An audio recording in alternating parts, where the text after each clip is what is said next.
Welcome to an all-new episode of the McFuture Podcast. I'm Steve Factor, and today we're going to talk about free speech. And part 2 comes out next week for everybody, but you can listen to it right now if you subscribe on Patreon, just patreon.com/McFuture. Today's show is about something that I kind of warned about in an article I wrote, I think it was in 2013 or 2014, called Intolerance We Trust, which is where people started banning speakers from all of these different venues and universities. And I kind of saw where that was going. I wrote that whole piece really satirically. And I was like, oh, surely this will end all of this. And once they see the ridiculousness of not letting people talk, this is all going to stop and de-escalate. No, it didn't. It has not at all. But what's happening now is our freedoms are actually being compromised, but it's happening so subtly. And especially if you're not someone who is constantly on social media or not really plugged into news, like basically if you have a life of any kind and you have kids and a 401k plan and I don't know, some really decent parking spot near your office, you probably don't pay attention to these things. But this series is for you because there is something incredibly maniacal happening here that I think is subverting our democracy. And I know it sounds very dramatic and I feel like I need dramatic music. Maybe I'll add it in later in the post-production.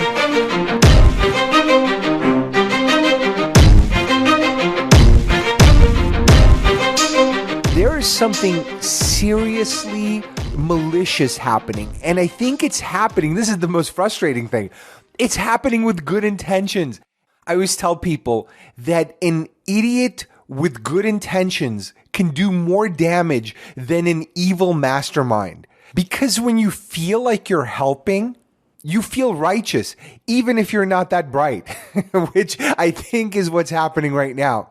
Now, some of you may not like where this goes. I'm going to try to keep it light. And in fact, this is the second or maybe even the third time I'm recording this because I'm trying to get the tone right because it is serious, but I also want to keep it entertaining. And I'm going to drop some jokes in because I need to keep this sane for me even. If I do my job, you're going to see the world very differently. In this episode, we're going to talk about the debacle that is social media and how to fix it. And also why free speech online matters so much.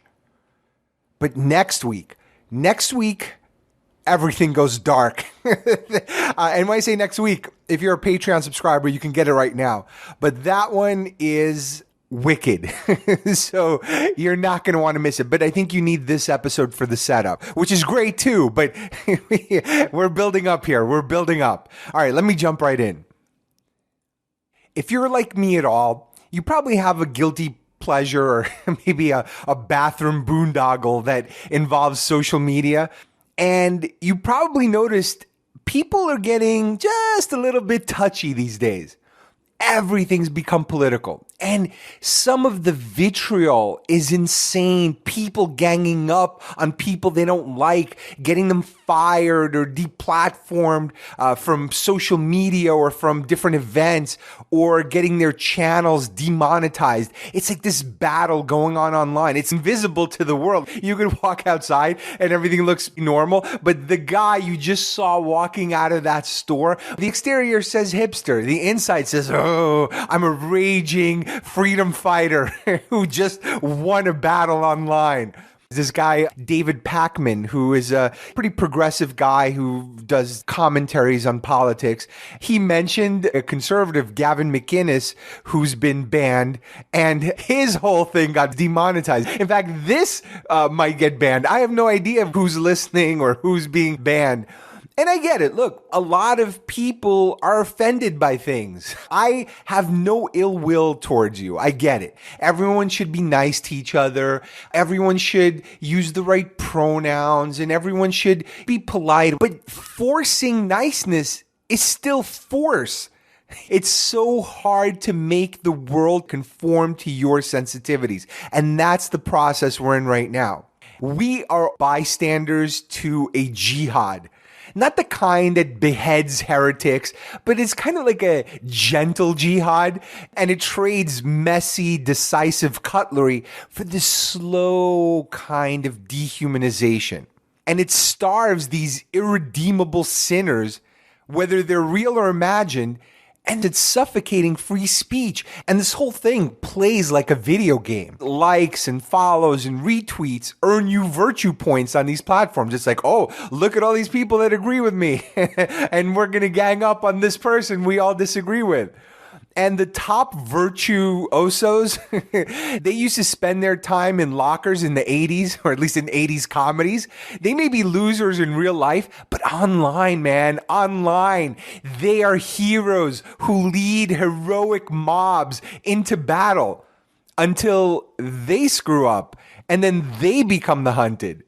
This game has no winners, but it does have middlemen. And these middlemen, Twitter, Facebook, YouTube, they host all these different flavors of bad taste and disinformation and partisanship and extremism. So this gentle jihad has forced them to make more and more content decisions. They're deciding who or what are they going to ban or block completely. Whose ideas are they going to recommend and prioritize? You know, like when you go on those lists and they show you, oh, you should also follow, and it's always a Kardashian, and you're like, I'm not interested in Kardashians. They're like, no, you need to be interested in Kardashians because this is a distraction from all the pain in the outside world. You must follow at least one Kardashian. And they decide who they're going to squelch. There's a whole bunch of articles written on shadow bans. Basically, it looks like you're on Twitter and it looks like you're on YouTube, but your video's not really being recommended to anyone, or your channel's not being recommended. So you kind of die the slow death on their platform because no one sees any of your stuff. And they decide who gets to earn or spend money. Like, that's a real decision, because you see all of these people who've invested tons of time in building up a following, investing in equipment, putting stuff together, putting these videos online, buying advertising to promote them. They are investing heavily in all of these platforms. But guess what? Guess who doesn't care when you get banned? The platforms. The more frequent these decisions become, and the more inconsistent or opaque, like you have no idea how they decided to ban your channel. Like a lot of the letters or emails they send are kind of BS. So these middlemen start looking less like platforms and more like editorial enterprises. And the difference is huge. There's a code of law called Section 230. It protects companies like Google or any platform from liability. Here's a quote from Derek Bambauer, who's a professor of law at the University of Arizona. So this explains what this piece of law says. In short, I promise, I'm not going to be reading you law passages, maybe Bible passages at some point, and we could talk about the Ark. But here's what he says. If I put up a review of your restaurant on, say, Yelp, that falsely claims that the place is overrun with cockroaches and rats, Yelp is immune from getting sued for defamation. You can still sue me, of course, if I'm the information content provider. This remains true even if Yelp knows that the review is false. That's really important too. So media outlets like newspapers, they all carry this liability, but platforms don't. And that means that, if some idiot posts a video of him shooting up a place, then the platform doesn't get sued, which kind of makes sense. But now that these companies are becoming more editorial, it's attracting a lot of attention. So Republicans and Democrats are already talking about eliminating this protection for these companies. But it's also pretty clear that they don't fully understand this. So I think they're trying to use Section 230 in ways that it's not meant to be used. Anytime government people get involved, you can't really tell if it's stupid or liar. You can't really tell if they're too dumb to understand the law because they haven't read it, which a lot of them haven't, or they're just liars who are trying to use it as a political wedge. If 230 got crippled in some way, that would flood these companies, Google and Facebook and Twitter, with all kinds of liability lawsuits for all the streamed killings and defamation and stolen content that every kook and grandmother has posted. This would be a death blow to their business. Even if they manage somehow to remain protected as platforms, they're still not going to escape regulation because they're these private, unaccountable arbiters of free speech. They're getting to decide who speaks and who doesn't. That in and of itself is going to attract a bunch of scrutiny. And yeah, in 2019, access to these platforms is free speech. As of now, private businesses, they're not obligated to put your message out there or to even host you on their platform, and certainly not to amplify it. They're not obligated to enforce free speech. That only applies to government, unless you can prove a couple things. The first is monopoly power. These guys have become the de facto way to communicate with your friends, your family, your colleagues, your fans. And a lot of these people paid to acquire all of these likes and followers. And they're mainly accessible on these platforms. It's not like those platforms give you their email addresses. So you're basically stuck. And once you get excommunicated, all those people go away. And the power to keep you from these connections is effectively depriving you of free speech. All of them together, basically on the same day, decided to demonetize the same users at the same time. To the extent that this is coordinated, also proves this concentration of power, right? So only a few companies need to get on a conference call. They don't even need, if they got together, they wouldn't even need a full conference room. They could sit in one of those little ones. It's like a phone booth, which looks really sad in a shared workspace. And the simple fact is that Facebook, especially, has abused people's trust over and over. They've misused our phone numbers, all kinds of weird marketing, facial recognition they use, data breaches, and like battered spouses. We're all still there. Like, oh, maybe tomorrow will be better. No, tomorrow will not be better. It will suck just the same, but you're stuck. And the fact that you feel stuck possibly demonstrates monopoly power. When a company has the power to cut you off from an essential good or service, that's a pretty serious thing. What if one day Verizon finds out you're a furry? You know, someone who likes to dress up like their favorite stuffed animal, but you discriminate against other furries. You're a furshist. Sorry, I couldn't resist. And you run a website that clearly discriminates against certain furries. What if they said, hey, this is not the kind of person we want on our network? Would you be okay with that? What if Verizon, AT&T, and T-Mobile, which now is joined with Sprint, what if all three of them said, yeah, you know, this isn't the kind of person we want on our network? How would you feel about that? My argument is that social media is becoming just as essential a service. And once it does, and it's equally concentrated as an industry, your rights to access it have to be protected. Now, monopoly is not the only argument here. The second is anti-competitive and unfair business practices. So if social media is your direct source of revenue, like you're an influencer, and I know that's something you would have a lot of trouble explaining to grandma, but okay, let's say you're an influencer or you have a business where you're streaming video and you're, all of a sudden find out, oh, wait a minute, my channel's been taken away from me. So this thing that earned me hundreds of thousands of dollars or maybe even millions, which is a small business asset that your fans enjoy, all of a sudden, boom, cut off unilaterally by YouTube.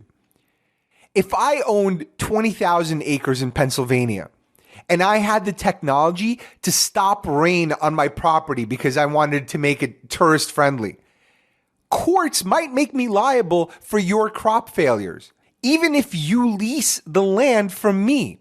If I'm trying to grow some tomatoes and you ruin my tomatoes because you have this weather technology. Oh, by the way, it just reminded me that Trump recently, I think I saw this headline, asked in a meeting if we could stop hurricanes by hitting them with nuclear weapons. Now, I pray, and I'm not religious, but I am praying that was a joke because if it's real, oh my God, what are we in for? Now, back to this anti-competitive thing. There's a bunch of companies that are already suing, like Prager University, which for the most part is cookie cutter conservatism. It's the conservatism I grew up with and you'd see on Sunday morning TV where, it's family values and, you want to preserve your, religious heritage, blah, blah, blah, whatever. Anyway, so they make a bunch of videos and some of them are pretty astute and interesting, but they definitely have a point of view. It's not radical by any stretch of the imagination. And they have a bunch of professors and authors and other people doing these videos. Now, they've been demonetized like crazy off of YouTube. I think they said it was something like 40% of their videos have now can't earn money on YouTube. So they're suing.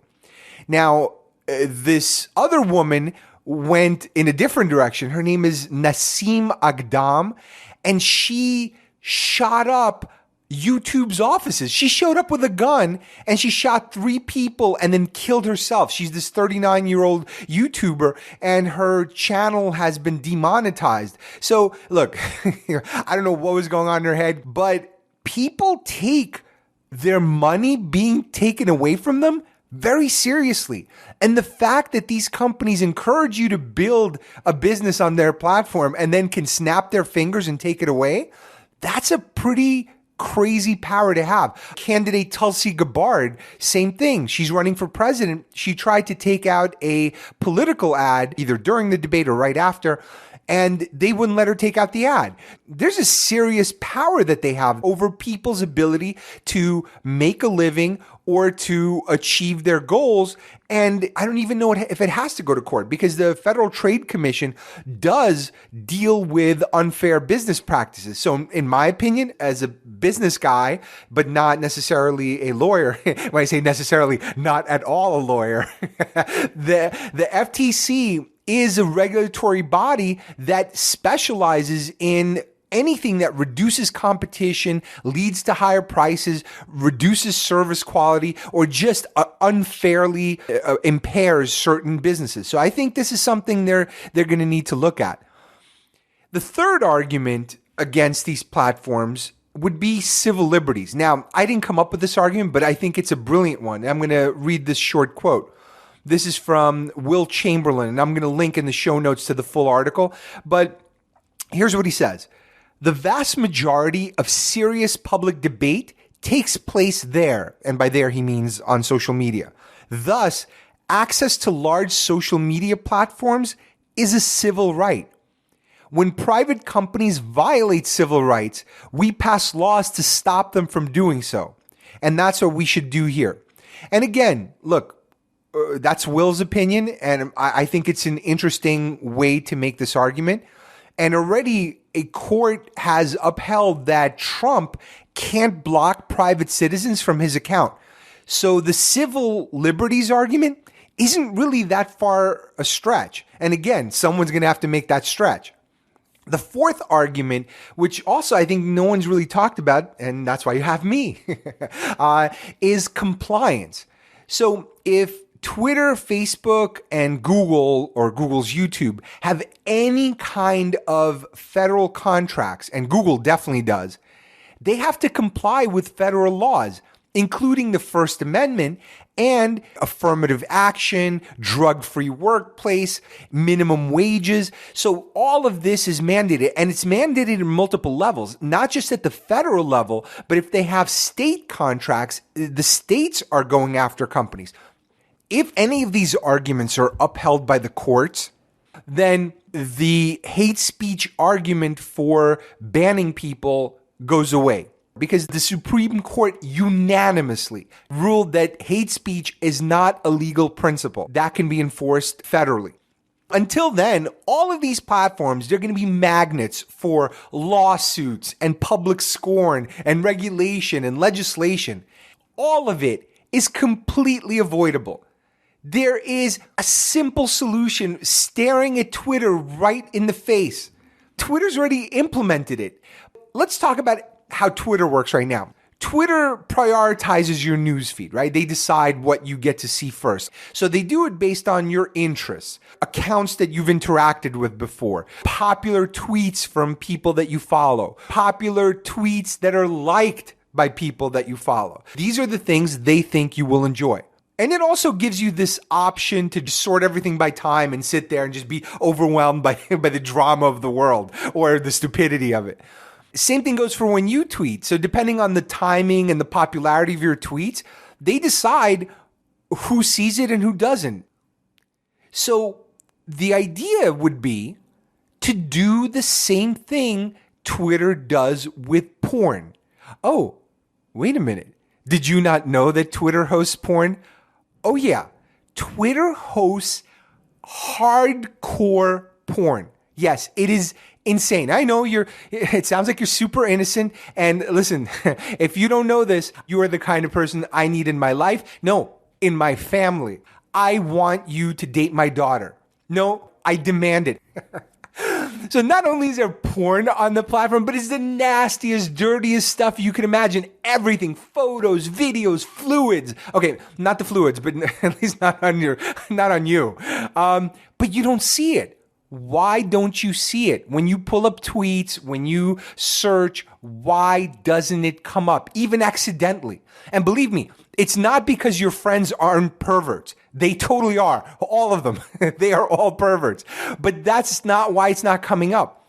Twitter created this walled off Twitter, like a separate Twitter world. And the only way you get to see it is if you seek it out and you follow those accounts. Only then are they going to start showing up in your feed and whatever they like and all that other stuff. But you have to go seek it out.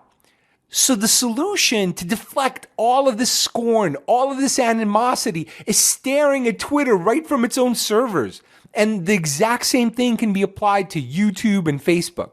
Just create a fork in the road. It's super simple. So the main platform would stay exactly as it is with, the crazy social justice warriors, the bans that no one can understand, and you can do whatever Twitter normally does. And if you want to live in that universe, that should be your default universe, because then you're protected. Then Twitter's a safe space or a safe-ish space. They can't control everything. But okay, the only difference I'm suggesting is instead of banning these edgy people, you pornify them. So you kind of put them in this separate world, kind of like the porn world is right now. The only way people would see them is if they follow them directly, or you can let people opt in to these different hot button topics. So then you can have the best of both worlds. People get to choose. Yes, choose. Which do they want? Do they want the Twitter that they have today or unfiltered Twitter? Now, there should be two ways to get there. You could either choose specific accounts that are maybe a little bit racy and opt in to see them, or just opt in to a completely unfiltered Twitter. I'm not saying leave people in this Wild West. You give people some power tools, some ways to tweak their experience, because there's still going to be stuff they don't want to see. People can subscribe or block certain categories, which I think Twitter's doing now. They're letting you follow categories. And just think of it as a giant equalizer. Then you can fine tune exactly what you want to hear, but it's in your hands. What topics, what hashtags, what curse words, which flagged accounts. Do you want to see anonymous accounts or unverified accounts? Accounts with a minimum number of followers. All of this stuff. It's super easy. There's nothing stopping any of these companies from doing it. I think that much of the frustration is coming from how opaque all of this is. It would be great if they provided some transparency and accountability and some sort of feedback, because right now this algorithm, which is an easy way to hide behind something, because you say, oh, well, it was the algorithm. I'm like, what? Did the algorithm spawn from God's plan? Or did you and a bunch of coders put this thing together? Of course. So the algorithm is another way to say people make these decisions. Explain to people how your reputation scores are. Just like Uber, whether you're a driver or you're a passenger, you have a score. So you know what kind of horrible human being you are and what people think of you. And yes, have some sort of policy that you could communicate, like a 3 strikes policy that flags you, but also give people a road back, give them some sort of redemption, let them know what they can do to, to get back into the main Twitter, not just the, porny, like, unfiltered Twitter that people opt into. And of course, if you're an advertiser, you can choose how aggressively you want to advertise. Do you want to do it just on the sanctioned channels, or are you okay on the unfiltered channels? But I think it's important to give people the power. I want to talk a little bit about why I think the ability to speak online is so important. First is freedom of speech is core to any kind of freedom. And it's kind of unfortunate that we're living in a time where this actually needs to be explained. There are people who've done a really good job explaining why freedom of speech is important. I'm going to post some links to that. But I'm going to jump into some specifics about digital free speech. At this point, digital silence is silence. What are you going to do? You're going to yell out the window? You're going to go in Times Square with the, what are they called? The black Israelites that still literally stand on soapboxes and tell you how awful the Jews are, even though they call themselves Israelites. It's really confusing. But what are you going to do? You're going to tap out your message in Morse code. You're going to send a telegram. You're going to email 1,000 people in your alumni group. You're going to tell your dad how you feel about the president Thanksgiving? No, you got to save that for strangers online. We're getting to a point very quickly where these digital platforms have to be protected, just like cell phones, right? At some point, it was just like a nice to have, only rich people had them, or some guy who, took out his giant phone, immediately got laid by the waitress because, oh my God, he must be important. He's got a giant phone the size of a brick. Now, you could make the argument that a person who doesn't have that cell phone is going to be disadvantaged and probably have fewer opportunities. And internet access is that way. And these platforms hold your friends, fans, colleagues hostage. That's where these people are. You don't have most of their email addresses. It's so interesting to look at the transition between how laws were written in the past and how we're writing them now. We used to punish mainly based on outcome, right? Did this person who stabbed this other person kill them? Then we started doing more in punishing the act itself. So even if the person lived, you can still have attempted murder, right? Because that was the act that was being punished. But now we're moving upstream, which is what was in that person's mind or in their heart when they chose to stab them. Now, the result is still the same. You're equally dead. But we've transitioned into thought crime, mind crime. Now we're creating a whole new set of rules based on hate crimes that punish differently depending on what you felt when you attacked and stabbed this person. This gets especially dangerous when applied to free speech, because now hate speech is the kissing cousin of hate crime, and it's endorsed by a lot of the same people. On the surface, it seems like a great idea. People shouldn't be hateful, and hateful people should be punished for their actions or the consequences of their actions. But when we change our expectations of government and corporations to regulate feelings instead of actions or outcomes, that's a very dangerous place when it comes to free speech, because feelings are subjective, they're relative. So if you stop people from talking based on how one person feels, that can create a stifling effect when everyone else's feelings are taken into account and the box is this tiny of what can actually be said that doesn't hurt everybody's feelings. This is a clip from Jason Whitlock, who is an outspoken football commentator. Love this guy. And he made a great point. I think a lot of this stuff we're doing now is about we want to change the way people feel. You can't control the way your wife feels. You can't control the way your child feels. How the hell are you going to control the feelings of people you don't even interact with? It just can't happen. We're trying to regulate things that are based on emotions. And doing that is going to be way more oppressive than any damage that words can cause. With all the political hysteria and everyone running around screaming, we're in fascism, while carrying a cup of Starbucks, we're emotionally primed for terrible decisions. It's like, like if a parent dies, God forbid, and all of a sudden you're sitting in that room and what are they even called? The morgue director, funeral director? They try to upsell you. Gertrude, we are so sorry for your loss. This beautiful green velour-lined coffin, it has everything your father would want. It's got a sunroof, Netflix, even this little red button he can press in case of a clerical error. It's only $38,000. It's what he would have wanted with the new season of Black Mirror coming out. They take advantage of you. This is what's happening now. We're prepared to use force, government force, corporate force, to enforce people's feelings. This is when bad decisions are made. This is when freedoms are surrendered. This is exactly what happened after 9/11. We completely turned our brains off when it came to the Patriot Act, which signed away a bunch of freedoms and gave us monitoring of the entire population. Or when it came to invading Iraq, which had nothing to do with anything. There were no Iraqis on those planes. We are in that same position now where we're using emotions to make decisions. And this is when values and principles matter most. You can't bend to mobs and you can't bend to the emergency of the moment. If your principles never lead you to defend somebody you disagree with, you don't have any. And it doesn't matter how terrible they are. Yes, if they're doing something illegal, of course. But short of that, deal with it.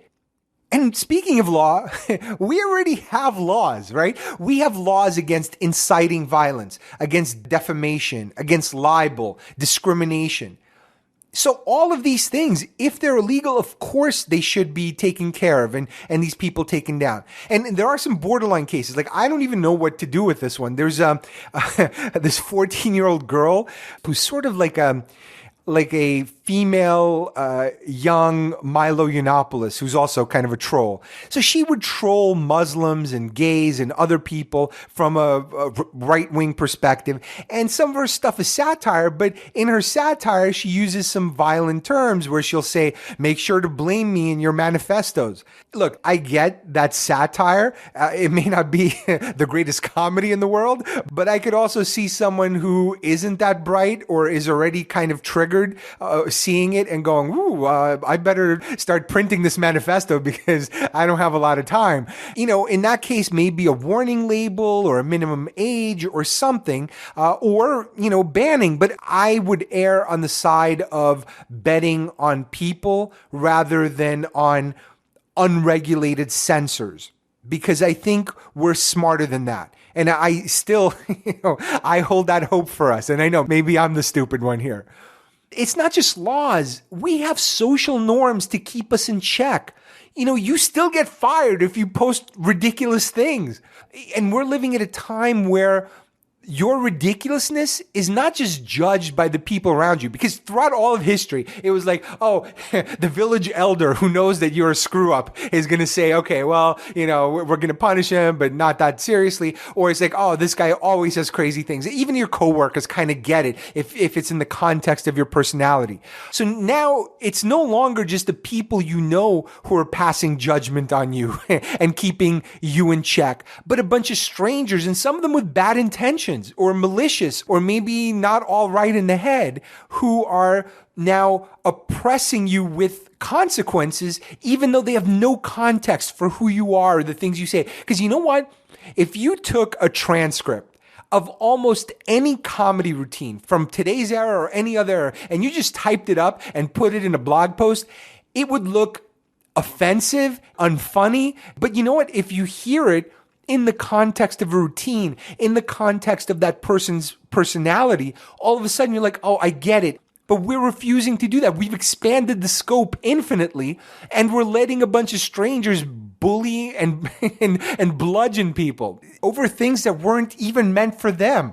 They're trying to cancel people who they're not fans of, shows they don't watch, products they don't use. It is so cynical.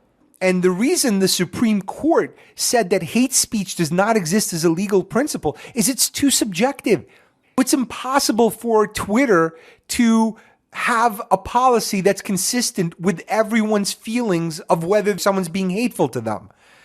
So right now on Twitter, for example, you can get banned for dead naming, which is a term that now exists for all of 4 seconds.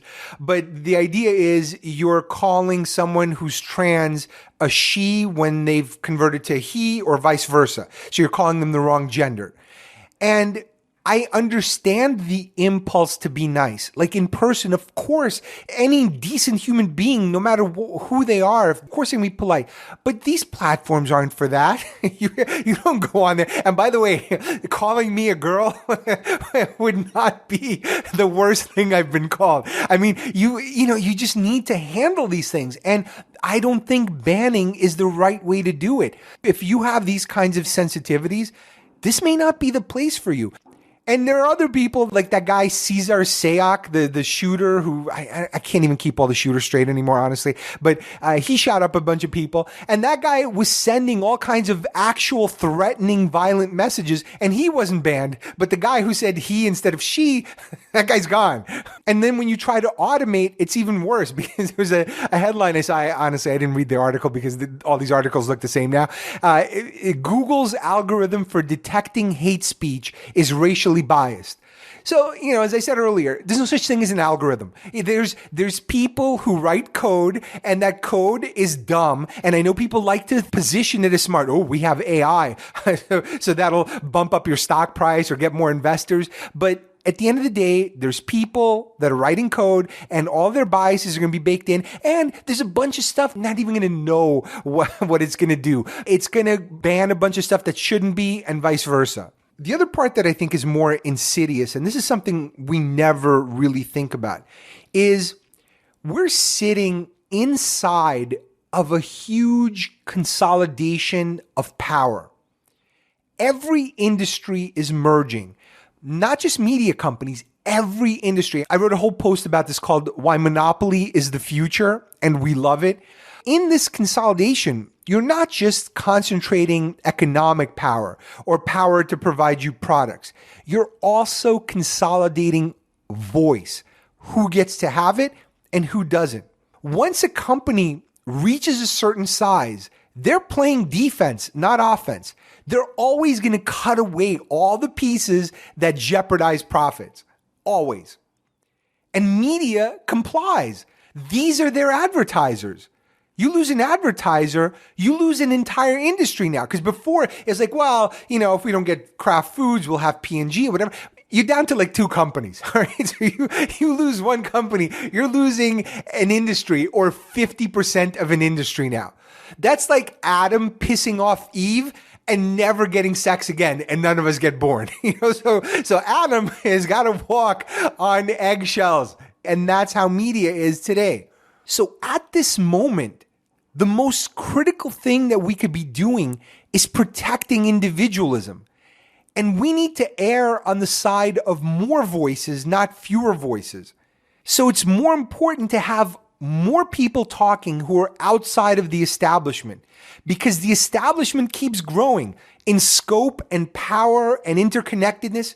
Even if those voices are sometimes crackpots, these fringe figures occasionally introduce valid people and ideas into our discourse. There's this guy, Mike Cernovich.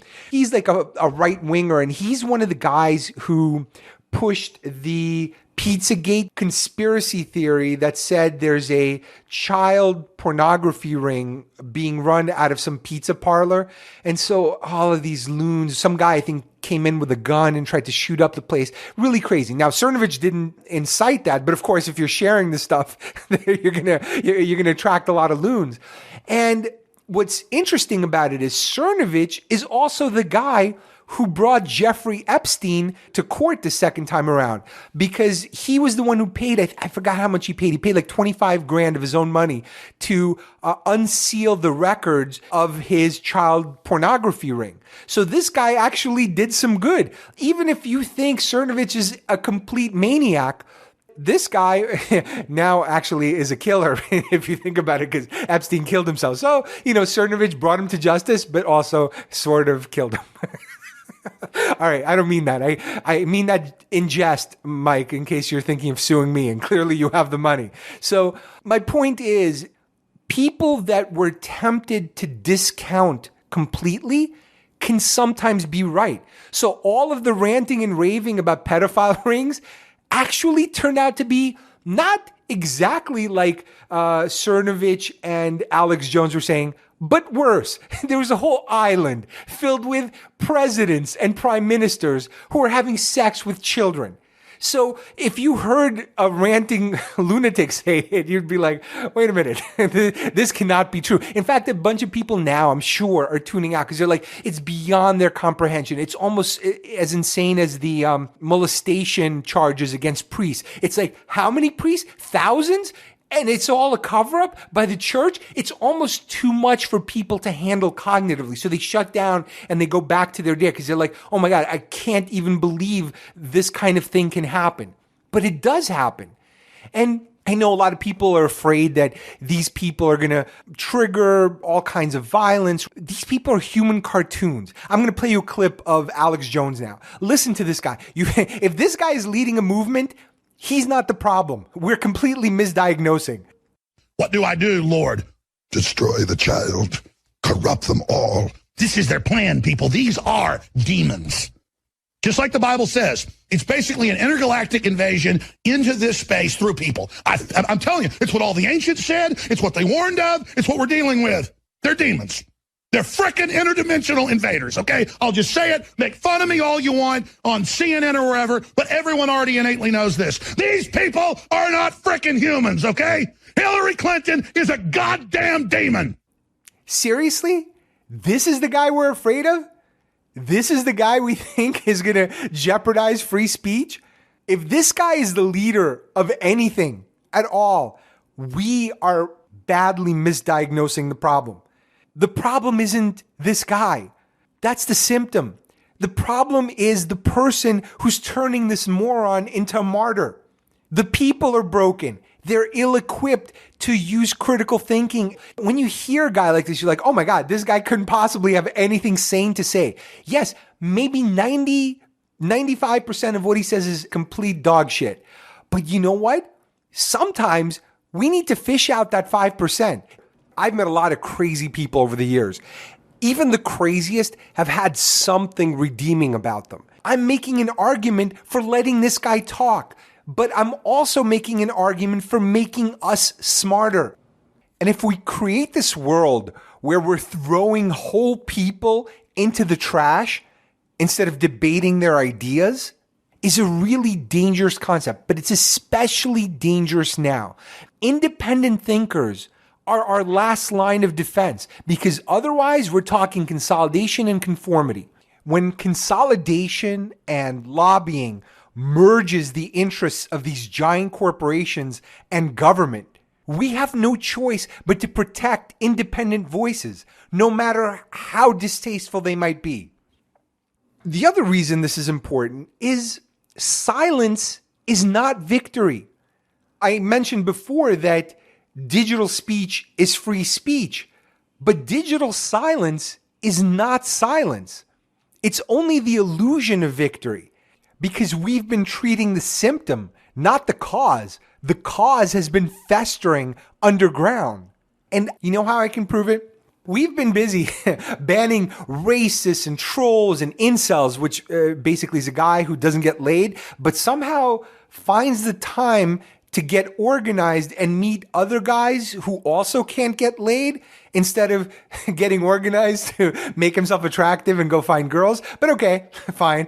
And we tried to ban white supremacists, and none of it works. First, we banned them from Reddit. They moved on to 4chan. We banned them from 4chan. When I say we, you and I didn't do shit, but the platforms banned them. And guess what? They went over to 8chan. And pretty soon they're going to have 16chan, a 32chan, a Jackie Chan. There's going to be lots more chans. You didn't solve the problem. Now, Telegram is becoming the way white nationalists organize, and Telegram is encrypted. And after that, it's going to be some open source blockchain system that's going to be impossible to track. You know how pissed I'm going to be if this whole banning process makes blockchain successful? We'll never hear the end of it from these douchebags. If you're ever at a cocktail party and someone says Bitcoin or blockchain, you will be stuck there for 3 hours. You want to escape. You'll be blinking to your partner to leave desperately, but you will not, because this person is going to have a crazy amount of passion, and nothing he says, it's always a he, you will never hear the end of it, because this thing will be solving everything. Cancer, it'll be solving, the financial crisis and freedom of speech, all vaporware, but it doesn't matter. If you guys end up making blockchain successful because all the trolls and white nationalists move over there, I'm going to be really pissed. So all these guys are hopping platform to platform. But the shootings, did they decrease? Did the world become nicer? Did you win? You didn't win. You made them more aggressive. You put them in a place where it's harder to track. I am against anything that incites violence. That's clearly banned by the First Amendment. But these forums, I'd rather have all of the other legal and horrible ideas debated and confronted on there and traceable by the FBI and by local authorities, where all these guys can be monitored, rather than having them scatter elsewhere and go underground and fester somewhere else. This is in all of our best interests. You need to be able to see it to confront it. But if you can't see it, you can't. We're only hurting ourselves because silence is not victory. And no one wants to do the hard work of changing people's minds. We have to take care of this. This is not for some unauthorized authorities to take care of. Who's trustworthy enough to say what's hateful to whom? Or what's pseudoscience? Is it the pharma industry that advertises on mainstream media and they go, oh, well, all of this stuff, CBD oil and all this other stuff, that's all pseudoscience. Maybe it is, maybe it isn't. But who gets to decide? Who gets to decide what's fake news? The president, who's got an axe to grind with everybody, or other people that have agendas, they get to decide what's fake news? Smarter consumers neutralize shady producers, not these unaccountable third parties. We're on a slippery slope. This silencing of people will not only happen to people you disagree with.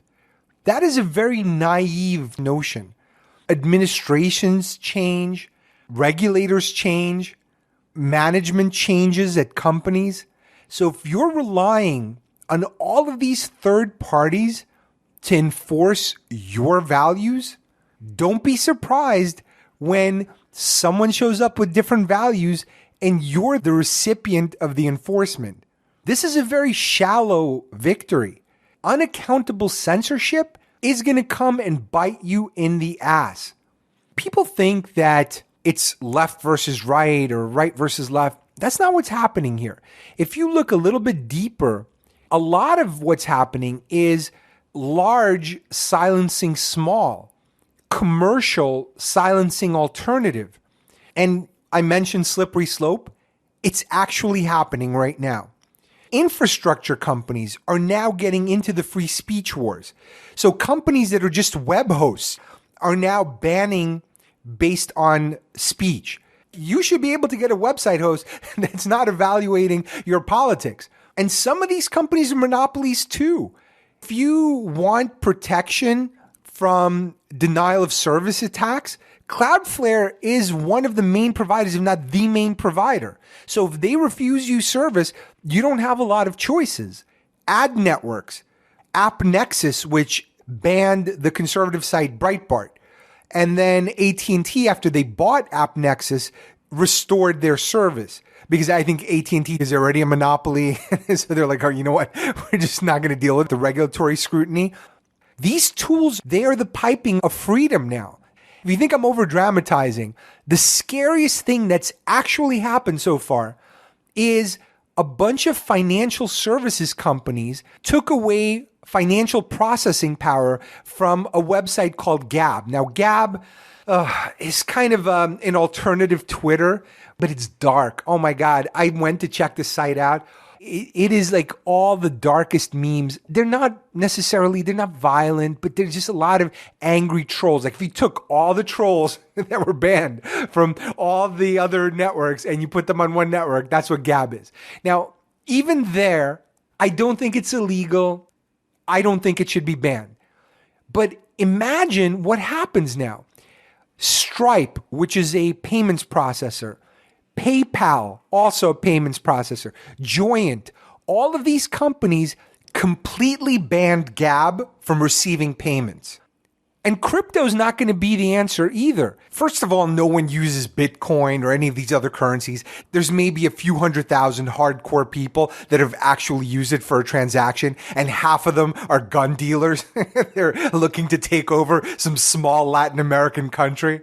And the 5 people who are spending cryptocurrency, those people are buying it on private exchanges that are going to be subject to the same exact pressures that traditional companies are subject to, probably more because they're smaller. That's another thing that happened. MasterCard and PayPal just said to Patreon, hey, these accounts that are saying controversial things, take them down. And Chase Bank closed down a whole bunch of right-winger accounts. And not even people who are necessarily that controversial. I mean, they're on YouTube. It's not that crazy. Or some guy who is making T-shirts with anti-lefty trolling type of slogans.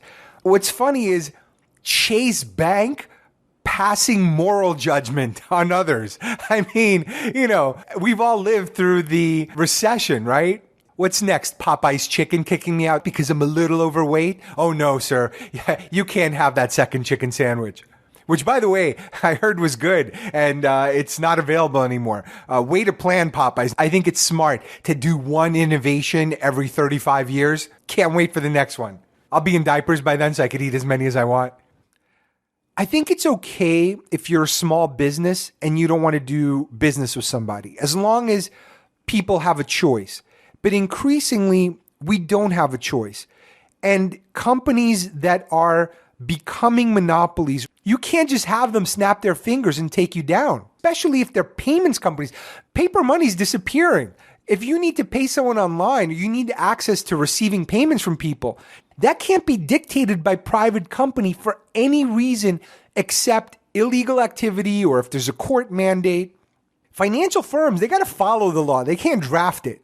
So whenever your lifestyle is deemed unsavory to banks, they get to cut you off. What if they don't like your nipple clamps and you happen to walk around in nipple clamps? Can they ban you? What if you're a performance artist who takes a dump on M&Ms, or worse, takes a dump on Eminem the rapper with his consent, of course? Can they ban you? I don't know. Where's their line? Can we check with Chase what's okay and what's not okay? I mean, you see how crazy this is, and this is actually happening right now. Don't assume that your lifestyle or your preferences will be protected in this new oppressive environment of banning. This guy, Eric Prince, the guy who runs Cloudflare, he gets regular requests from Middle Eastern governments to take down sites of LGBTQ activists for corrupting children. On one level, it's like maybe he should ignore the request, but what if someone's life is in danger? What if the government taking it down might actually save that person from harm because they can be identified? It's not so clear cut.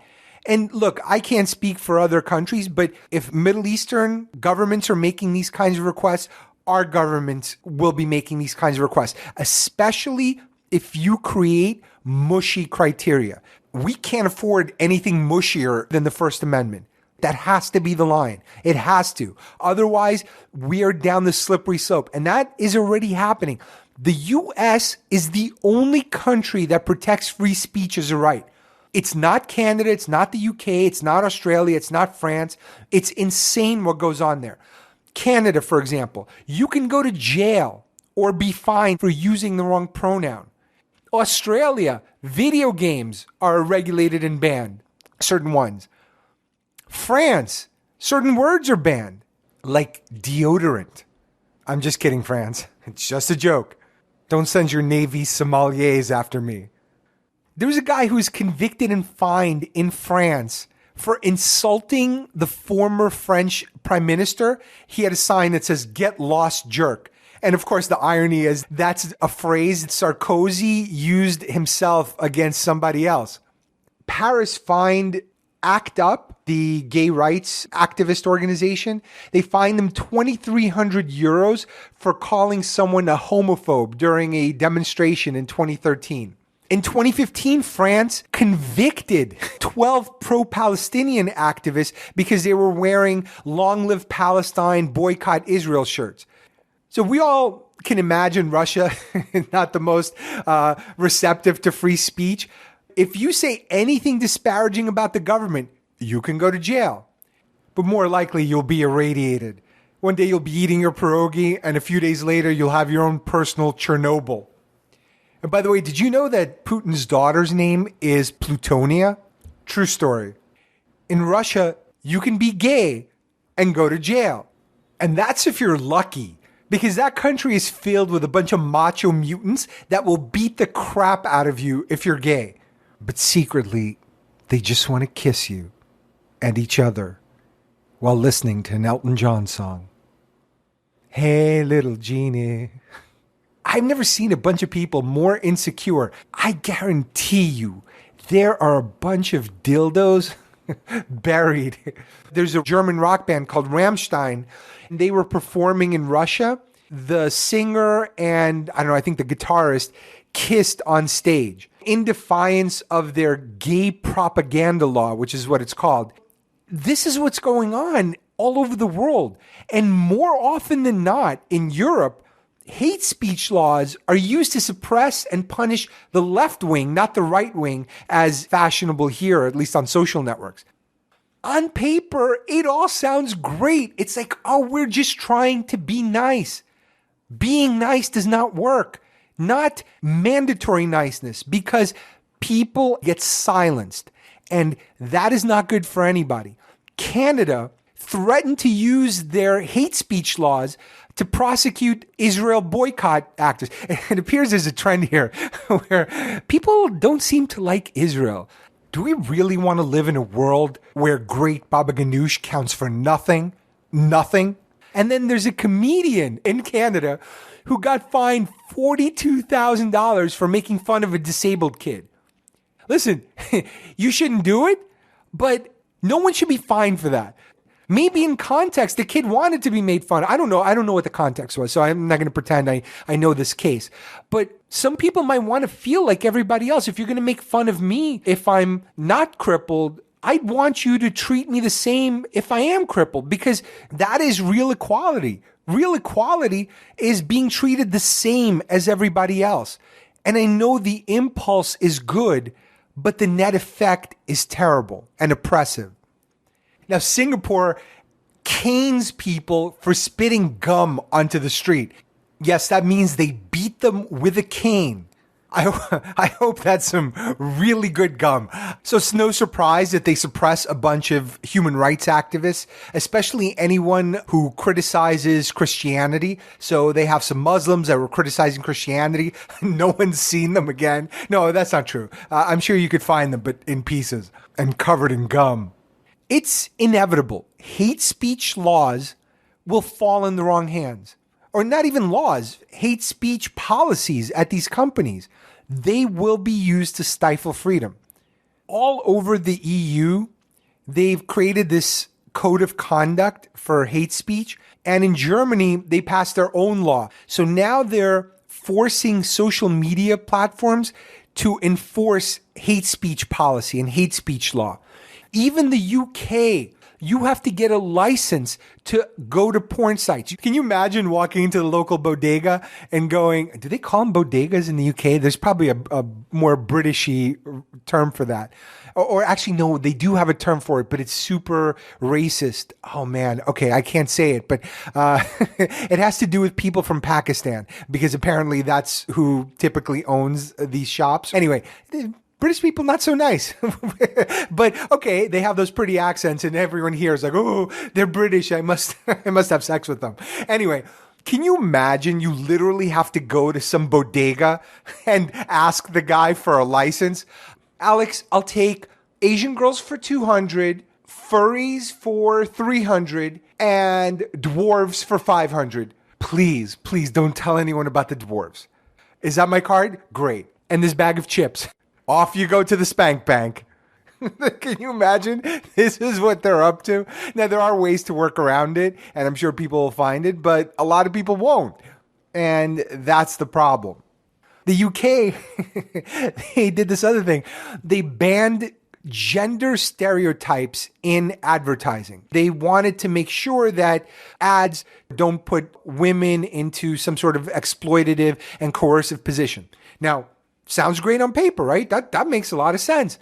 And guess what's happening now? There's a perfume ad with Cara Delevingne. Okay, I don't know how to say this, but she's naked, but obviously not completely, on a bed. This thing was banned because they thought it was offensive to women. So they're setting rights back for women. You know, women fought hard to have the same ability to appear naked, or just like men can take their shirts off, so should women. All of this stuff. So now it's like, we must stop offensive and demeaning ads. And everyone's like, yes, queen, yes. And then everyone finds something offensive or demeaning, and everything is banned. Mission accomplished. So we're actually doing more harm than good. Well-intentioned idiots doing more harm than evil masterminds. And the UK, you think it stops there. It doesn't. 3,000 people have been arrested in London alone over the last 5 years for offensive posts on social media. In 2015 alone, 857 people were detained. Police are cautioning people from using certain words and to report offensive posts. This has become a police matter. There was a 19-year-old girl who was convicted of sending a grossly offensive message, again, hate speech law, after she posted rap lyrics that included the N-word. She literally copied and pasted someone else's lyrics from their song, and she got convicted of offensive speech. Then there's this guy, oh my God, this is the craziest thing. This guy spent thousands of whatever weird money they use over there and pounds. Sorry, I couldn't think of the word. This guy put up a funny video. He taught his girlfriend's pug to do the Heil Hitler salute. Now, this is stuff Benny Hill used to do. This is stuff, like cartoonish 70s comedians. If you don't know who Benny Hill is, just look him up. He's ridiculous. He was a British comedian, and he would do these like sped up little bits or whatever, and he would do impressions of Hitler and all kinds of other characters. Anyway, it was a ridiculous show. This was a ridiculous thing. This was obviously a satirical, goofy thing. This guy got 6 months in prison. 6 months for a stupid video. This guy's not a hateful person. I've heard him interviewed. He's just a guy who's goofing around with his girlfriend and finding ways to ruin his relationship like most guys. What is going on? UK, get your shit together. But this is our slippery slope too. Right as I was about to publish this episode, New York City and its Commission on Human Rights put a $250,000 fine on calling someone an illegal alien. So using the term illegal alien to, quote, demean, humiliate, or harass a person is illegal under law. This is totally against the First Amendment. I'm sure someone will sue. But this is where people's heads are at. This is the walls of free speech closing in. This is the road to totalitarianism. This is how you feed the power of nefarious people. If you think Trump is a horrible person, can you imagine him having the power to ban people based on hate speech laws? He thinks everyone hates him. He's kind of right when it comes to media and a lot of other people, but he will be able to use these laws to silence people. So it's not always going to work in your favor. And same thing with these companies. Right now, they happen to agree with the left. But I think that's more of a convenience play than anything else. They want to appear righteous while raking in all kinds of cash. They're not on your side. They're on the side of money. And they're saying whatever is going to take to maximize profit, including feeding you the lies you need to hear. No one is going to protect you from getting offended. And the minute you demand it, you're sacrificing the fundamentals of what makes us free. When you take away everybody's knives, no one gets stabbed, but no one gets dinner either. And we're leaving people defenseless. I know there are fragile people out there. You might be one of them. I can't believe you're still listening, but okay. Stop making the world conform to your weaknesses. Creating a phony bubble of niceness is the worst thing you could do to a person. You're going to create a country of defenseless little lambs or people who scream whenever they hear something they disagree with. I'd rather toughen up my kids to be able to handle anything than declaw them by nerfing the world and sweeping stuff under the rug. I get it. We weren't meant to be in touch with the world. Okay? None of us are handling it well. Whether we're addicted to scrolling through Instagram or we're missing concerts because we're looking through our phone screens. So if you have this weakness, toughen up those muscles. A tougher you is better for you also. But stop restricting everyone else. I fucking hate The Little Mermaid. But I don't petition Disney to make her into tuna. Some things are not for me. And maybe social media and Twitter is not for you. And yes, those companies need to do a better job and give us better filters. And believe me, I'm not immune to it. I stopped reading comments on my articles a long time ago. I'd post something on LinkedIn and I just leave it. Because what I found was it's not that I couldn't handle it. I could, but it put me in a bad mood. And it also consumed a lot of my time where I felt like I had to spend time defending myself. And that's time I'm not spending creating the next thing. So I stopped doing it. And there may be things you have to stop too in order to preserve your mental health. But don't make everyone else stop it for you. Any free society is not going to be free from risk. There's always going to be some soft-brained idiot or crackpot who gets radicalized by some Alex Jones type or a Starbucks cup holder because he sees Satan in it. You don't know. You can't say, oh, all right, Starbucks, you got to take your logo off this thing because it reminds a crazy lunatic of Satan. We have to go to the core and we have to make people accountable again. I know it sounds old-fashioned. It is. And there's a reason for that. It works. That's it for this part of it. Hopefully, I've established a pretty good burning platform. Next, I'm going to get into the second level of this game because this is all first level kind of stuff. This is all observable, things that we can see. There's a much deeper game that's being played right now. Now, if you're a Patreon subscriber, and everyone who listens to this should be, go to patreon.com/the McFuture. I'll actually have the link in the show notes. But that episode is out right now for you. But you, the rest of you who are trying to save money or trying to gyp me out of getting, I don't know, whatever I can afford on your Patreon, maybe a new chicken sandwich that's available at Popeyes. But you will have to wait till next week. Anyway, I'm Steve Factor for the McFuture. Don't forget, if you enjoyed this, share it with others.